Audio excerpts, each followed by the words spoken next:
Muy bien, en esta parte vamos a revisar lo que tiene que ver con la práctica vector número 4, que es justamente con el trabajar con el operón LAC. En esta práctica vamos a analizar y comprender los procesos relacionados con la expresión génica del operón LAC, pero también vamos a comprender el papel que tiene cada factor y elemento que participa en la transcripción en organismos procariotas. Es importante que para esta práctica, pues recordemos conceptos como lo que es el ácido desoxirribonucleico, el ácido ribonucleico, la polimerasa RNA o la RNA polimerasa, los factores que son activadores e inhibidores de la misma transcripción, cuál es el concepto y función de los ribosomas, así como la estructura y cómo se codifica el código genético.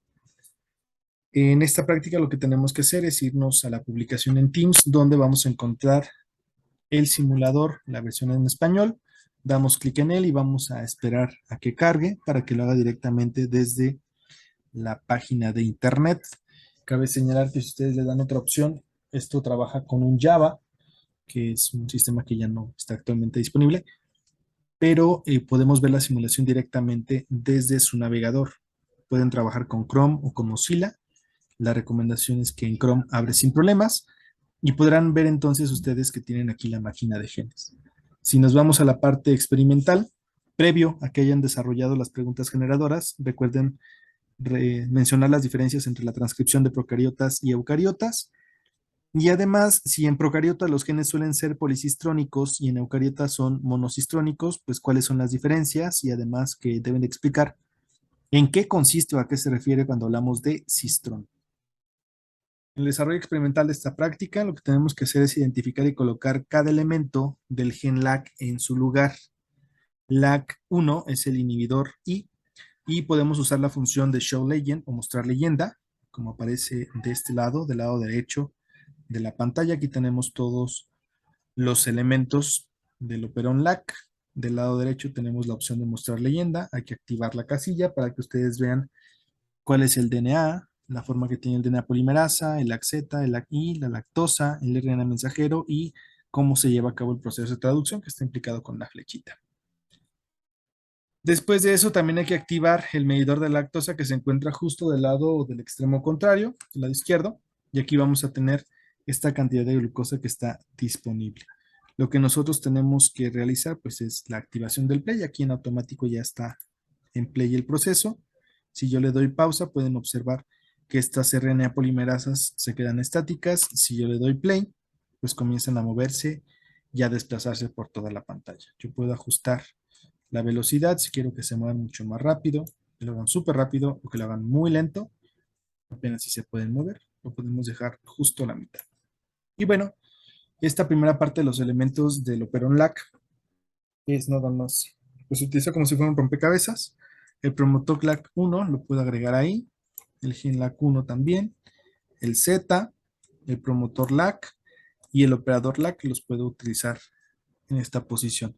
Pueden observar cómo la RNA polimerasa comienza a encontrar el promotor y después del promotor pues comienza la transcripción del gen. Una vez que está la transcripción del gen, lo mismo ocurre con la otra RNA polimerasa donde tenemos el gen LAC-Z, el promotor LAC y el gen que codifica. Una vez que se generan estas, se genera la LAC-Z y se genera el LAC-I, pues nosotros tenemos el inyector de lactosa. El inyector de lactosa puede ser manual. Sobre el botón rojo, la superficie roja, voy aventando lactosa, que ustedes tienen que recordar que es un monómero de galactosa con un monómero de glucosa, y entonces tenemos toda la activación y toda la participación en esta simulación. Si yo le pongo en automático, constantemente nos va a arrojar moléculas de glucosa, entonces yo puedo hacer la liberación de manera automática o manual de la lactosa, puedo presionarle muchas veces, puedo aumentar el nivel interior de la lactosa. Tenemos que observar en dónde están los inhibidores, qué ocurre cuando estos son atrapados, aquí lo pueden observar, con el aquí, el inhibidor, una vez que se junta con la lactosa cambia su estructura y entonces ya no genera esta, pues esta igualdad. En la configuración ya no se puede anclar al promotor LAC, por lo tanto no lo inhibe y pues se lleva entonces a cabo esa producción de la DNA polimerasa que codifica para el gen LAC-Z, y entonces este gen LAC-Z pues es codificado, es transcrito y se obtiene la enzima que lleva a cabo la degradación de la lactosa. Entonces es importante que nosotros podamos ver si es en modo manual o en modo automático, con la intención de que aumentemos el nivel de la lactosa. Y esto es prácticamente lo que tienen que hacer. Ya después de ahí hay que resolver algunas preguntas que marca el cuestionario, como saber cuál es el papel del LAC-I, qué le sucede cuando hay lactosa, ya lo comentamos por ahí, cuál es el producto del gen Z o del LAC-Z y cuál es su función en todo el proceso del operón LAC. Y además, qué efecto tiene el aumentar el nivel de la lactosa, quién se inhibe, quién se promueve ante la presencia de la lactosa a nivel genético, y pues saber cuál es el gen que se va afectando. Aquí ya pueden picar varias veces en el manual, pueden llevarlo hasta el máximo de su nivel de lactosa, y pueden observar y contestar las preguntas correspondientes. Adicionalmente, pues hay otra pestañita en esta simulación, que es el transporte de la lactosa. Si nosotros cambiamos al transporte de la lactosa, podemos volver a colocar los bloques de los genes, el gen LAC-Z, el gen LAC-I, y todos ellos pues nos van a permitir llevar a cabo la codificación de la enzima. Déjenme colocar promotores y el promotor, el operador LAC. Si nosotros generamos esta simulación, vamos a ver que está ahí el inhibidor. Después la DNA polimerasa va a terminar yéndose al promotor LAC. Y ya vimos que este inhibidor pues se añadió a esta parte. No se quita porque no hay lactosa, entonces no va a haber la transcripción del gen de la lactosa ni del LAC-Y. Vamos a ponerle manual. Ya tengo cierta concentración de glucosa y todavía hay inhibidor. Lo que yo necesito es que no haya inhibición del promotor para que se pueda generar el LAC-Z y el LAC-Y. Si no hay inhibidor, entonces yo voy a poder transcribir el gen LAC-Z y el gen LAC-Y. Podrán observar aquí que en el transporte de lactosa pues es necesariamente que se codifique la proteína integral que va a atravesar la membrana celular y que va a permitir el transporte hacia el interior de la célula de la lactosa. Si no existe ese transportador hacia el interior de la célula, pues no va a haber lactosa en el citoplasma.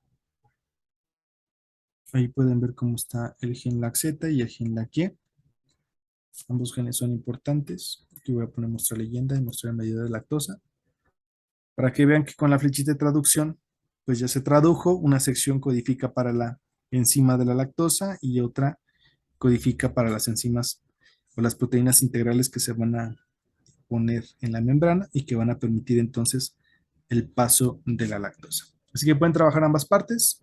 Puntualmente la práctica es hablar de la regulación genética, pero pueden analizar en ambos casos qué ocurre para el transporte de la lactosa y la regulación genética y cómo ocurre o cómo funciona el operón LAC con intención de autorregular la transcripción de las enzimas de acuerdo a la cantidad de sustrato que está presente en el citoplasma de la célula, o bien cómo actúa el proceso de inhibición cuando hay un exceso del sustrato, y cuando falta el sustrato, pues como el mismo inhibidor pues termina bloqueando al operador. Eso sería todo y prácticamente es contestar las 3 preguntas del cuestionario. Analicen bien sus respuestas, utilicen las referencias adecuadas para justificar y argumentar todo lo que estamos diciendo en la respuesta de sus preguntas.